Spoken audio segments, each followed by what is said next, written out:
Olá pessoal, temos mais uma videoaula. Hoje o nosso assunto é resolução de problemas. Quais são os objetivos dessa videoaula?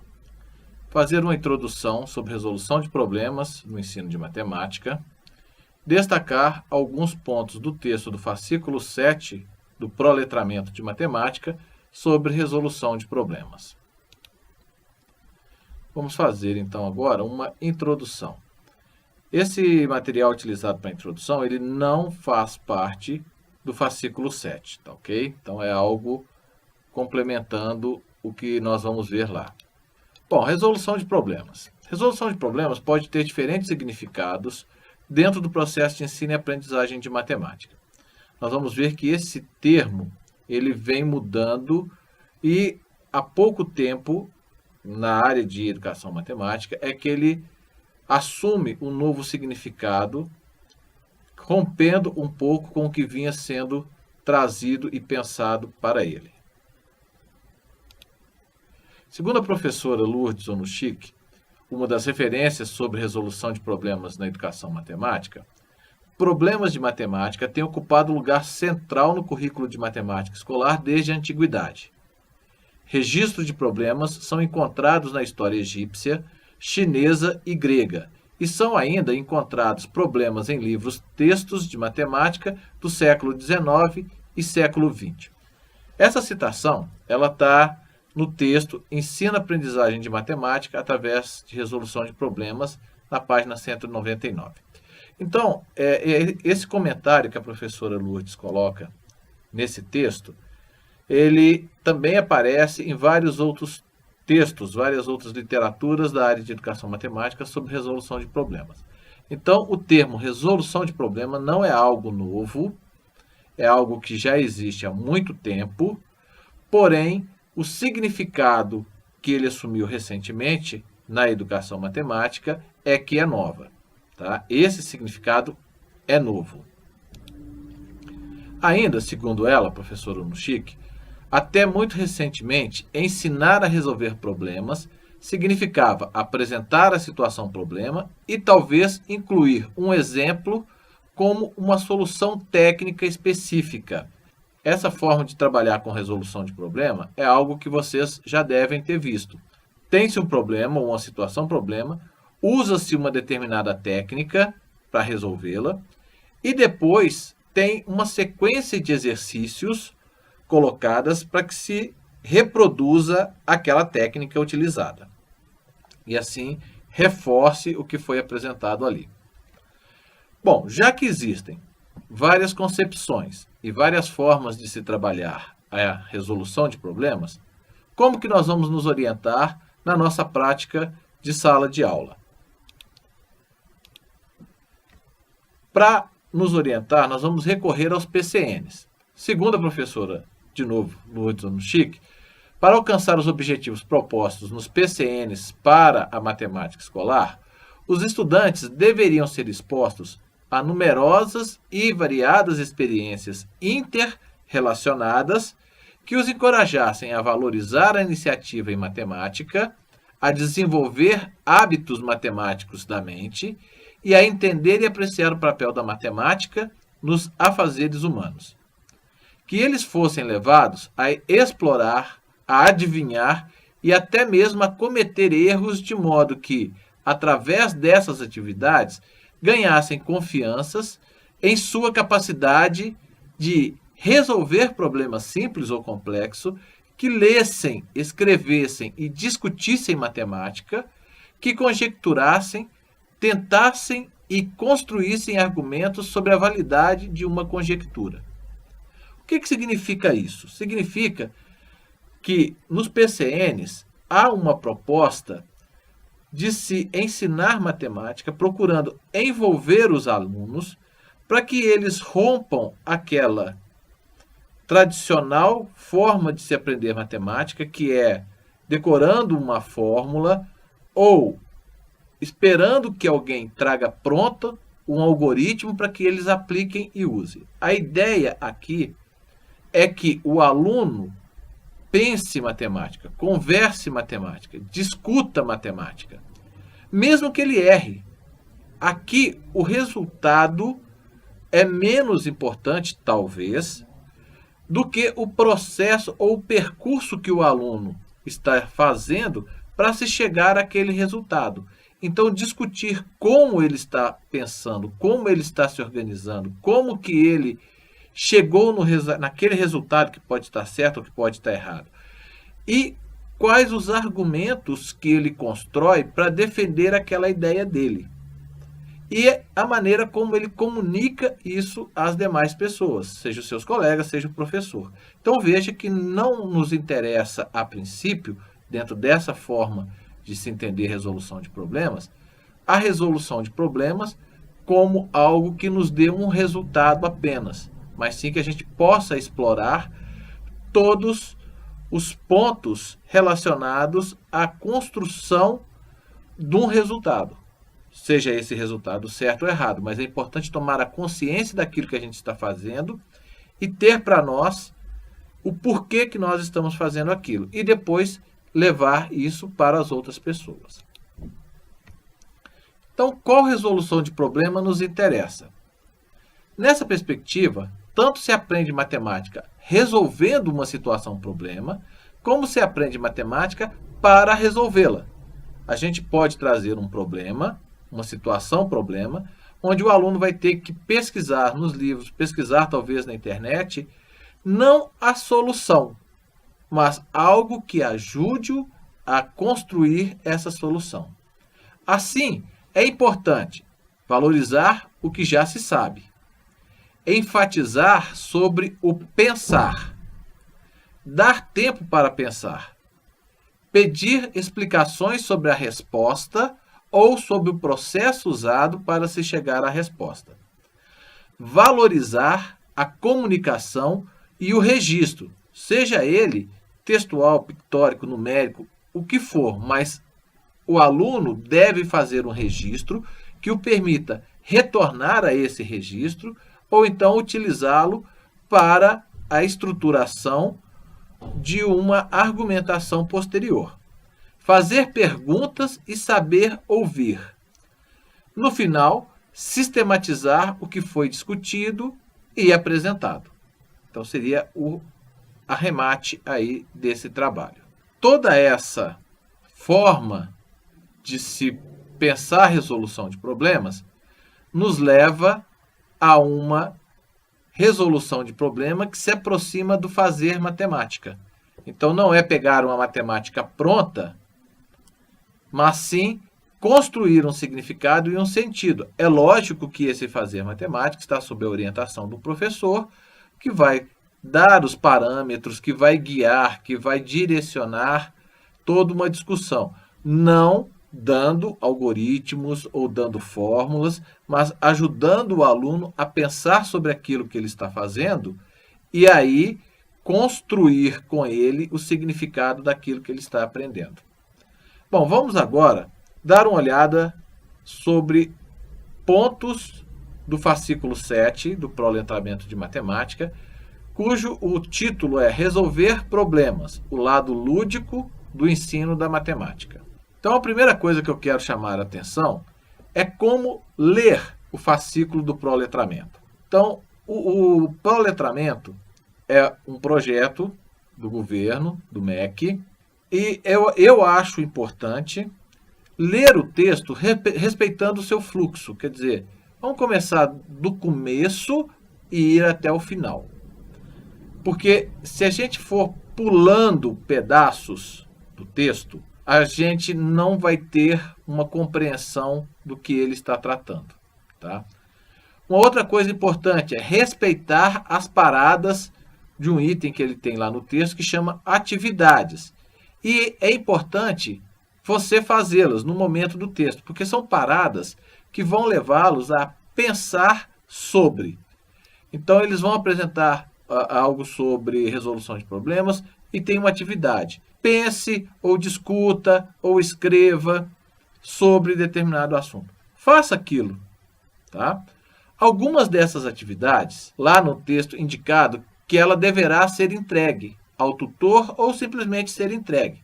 Isso daí é porque o texto do proletramento foi feito para um determinado curso. E nós estamos aproveitando esse material, que aí, na minha opinião, é um material bem interessante para se trabalhar a matemática no ensino infantil. Porém, nessa nossa disciplina, a EAD 281, essas atividades não serão entregues. Vocês não deverão fazê-las para entregar na plataforma, entregar para o tutor no polo, qualquer coisa desse tipo. Essas atividades fazem parte do texto, como eu falei, do fluxo do texto. Pare e resolva essas atividades para poder dar continuação ao que vocês estão lendo, mas vocês não vão entregar. As atividades da disciplina é outra e já estão lá na plataforma, tá ok? Muito bem, então vamos lá falar sobre resolução de problemas. Então, o livro, o fascículo 7, ele fala que existem duas perspectivas. Nós podemos olhar a resolução de problemas sobre duas perspectivas. A primeira considera os problemas como um mero exercício a ser resolvido após a explicação dos conteúdos.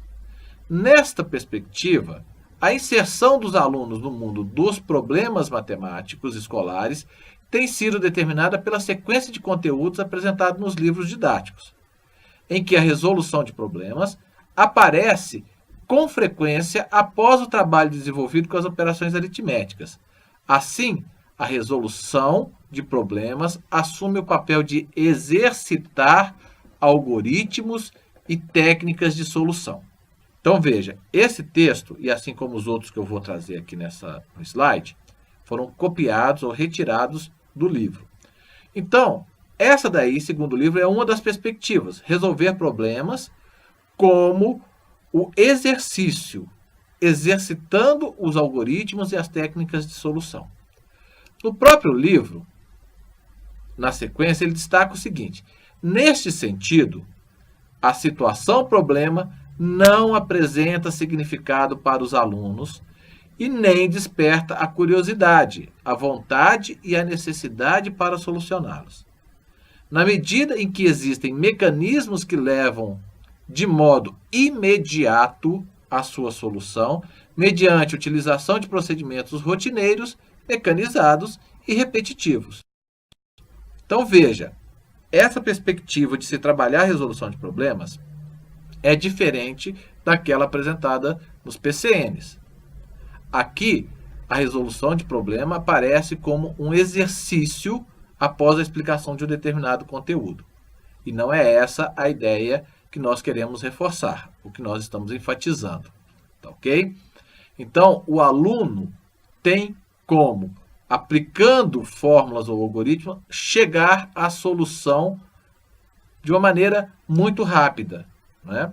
E não é essa a nossa proposta. A proposta é que o aluno se envolva e invente, como diz a professora Uno Chic, né? Invente uma solução, mas invente e depois saiba explicar, saiba colocar para as outras pessoas por que ele inventou daquela maneira. E qual é a segunda perspectiva? A outra perspectiva compreende que a resolução de problemas é a mola propulsora da matemática. Mobiliza conhecimentos, quer dizer, aquilo que o aluno já sabe ou que nós já sabemos, desencadeia a construção de outros conhecimentos e ou atribui significados às situações matemáticas vivenciadas. Então veja, muitas vezes o aluno já sabe o conteúdo, mas não sabe por que ele está fazendo aquilo. Então, uma situação, problema que o leve também a entender isso é importante. E continua o texto dizendo o seguinte: acreditamos que podemos considerar que um sujeito está diante de um problema quando toma consciência do mesmo e, movido pela necessidade ou pelo desejo, procura solucioná-lo, tendo, por isso, que dispor de uma atividade mental intensa no processo de planejamento, execução e avaliação de suas ações. É o tomar consciência. O sujeito resolve um problema quando se depara com uma situação nova que o motive, que o envolva em um processo criativo e reflexivo. Então veja que sempre vocês vão estar esbarrando com a ideia da reflexão, do pensar sobre aquilo que está sendo feito.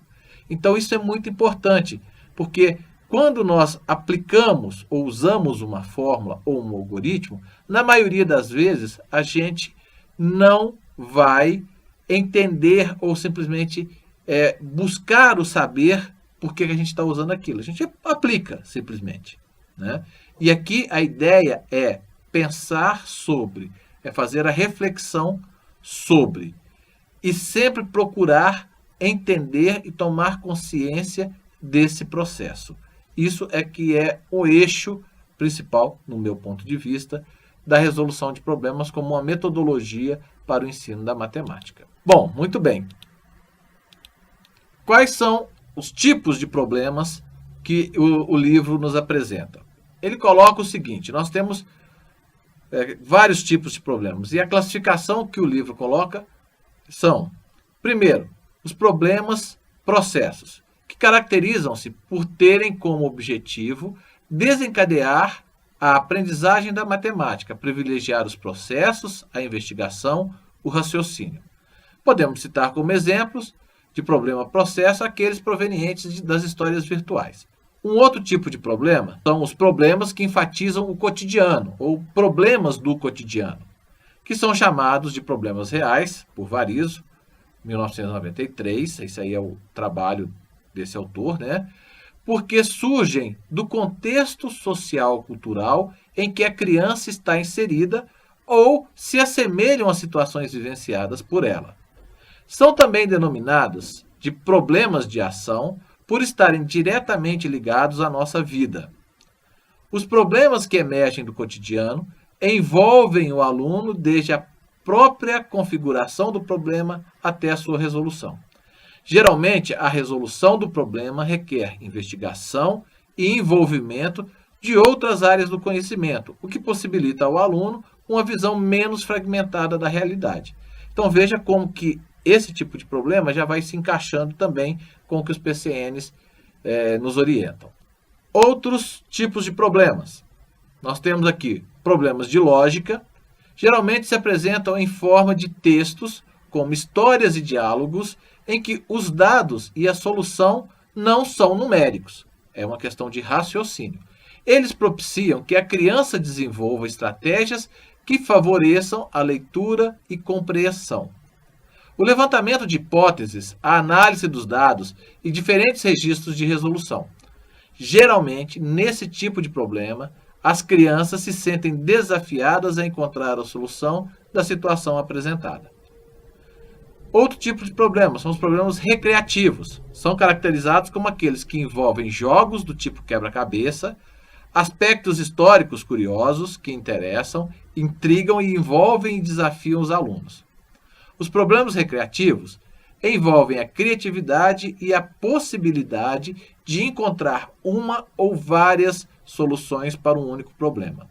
O desenvolvimento de estratégias e diferentes registros. Veja que em todos a gente vai também vendo a necessidade do registro, né, da forma da criança se expressar, ou não só a criança, mas do aluno, né, se expressar e ir construindo algo, informações que depois permita que ele faça o retrospecto e entenda o processo que o levou a chegar àquela solução. E o último são os problemas padrão, também denominados problema convencional, problema do livro didático, problema rotineiro ou problema trivial. Esses problemas são propostos com a frequência após a explicação das operações aritméticas. A sua resolução envolve a aplicação direta de técnicas e algoritmos que levem ao resultado imediato. Como o próprio enunciado já apresenta a solução, a criança não sente desejo ou necessidade de resolvê-lo. E, além disso, ela não precisa elaborar e desenvolver estratégias e procedimentos de resolução. Este problema é considerado um não problema. Caracteriza-se como um exercício de aplicação ou fixação de técnicas e regras. Esse tipo de problema é o que a gente não quer enfatizar nesse nosso curso. Ok? Vamos ver, então, ou vamos apresentar aqui, as unidades do livro, do fascículo 7. Ele tem a primeira unidade, o título dela é Problemas ou Exercícios. E a ideia é compreender a diferença entre exercício e problema, analisar situações didáticas que envolvam exercícios e problemas, caracterizar problemas do tipo padrão e problemas do cotidiano, refletir sobre a importância da elaboração de problemas pelos alunos. Veja que nessa unidade, o fascículo 7 do Proletramento de Matemática vai trazer vários exemplos que nos ajudem a fazer essa diferenciação entre o exercício ou aquele estilo de problema que eu acabei de apresentar, que é o não problema, né? Dos outros, dos demais, daqueles que levam o aluno a refletir e a pensar sobre o processo e tudo aquilo que nós já falamos. A unidade 2 tem o título de Processos de Resolução.